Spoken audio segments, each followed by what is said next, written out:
आज आपण बनवूया हिरव्या मिरचीचा ठेचा. मग चला सुरू करू. आणि घ्यायचं आहे, जिरा घ्यायचा आहे, लसूण घ्यायचं आहे, हिरव्या मिरच्या घ्यायच्या आहे, तवा तापत ठेवायचा आहे, त्याच्यामध्ये तुम्हाला तेल घालायचं आहे. तेल गरम होऊ द्या. त्यानंतर तुम्हाला जिरा टाकायचा आहे. जिरा टाकल्यानंतर जिरा जरासं काळं होऊ द्या. झाल्यानंतर त्याच्यात लसूण टाका, स्लो गॅस करा. त्यानंतर मस्तपैकी परतून घ्या, त्याला ब्राऊन होऊ द्या मस्तपैकी.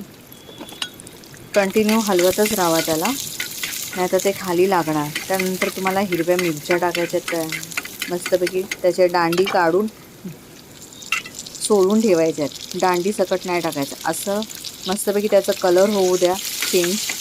बघू शकता तो कलर चेंज झाला आहे. कलर चेंज होऊ द्या अजून, तर टेस्ट येणार ठेचाला. बघू शकता ऑलमोस्ट कलर चेंज झाला आहे.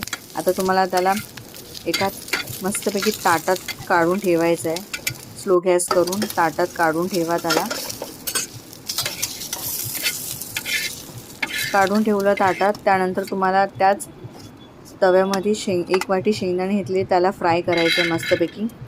थोडंसं ब्लॅकिश करायचं आहे शेंगदाण्याला. कंटिन्यू हलवत राहायचं आहे.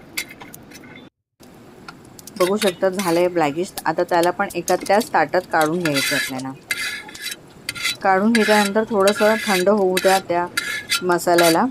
मसाला थंड झाला त्यानंतर तुम्ही एक मिक्सरच्या भांड्यामध्ये काढू शकता. त्याच्यामध्ये मीठ टाका आणि ग्राइंड करा. तुम्ही बघू शकता हिरव्या मिरचीचा ठेचा कसा झाला चमचमीत.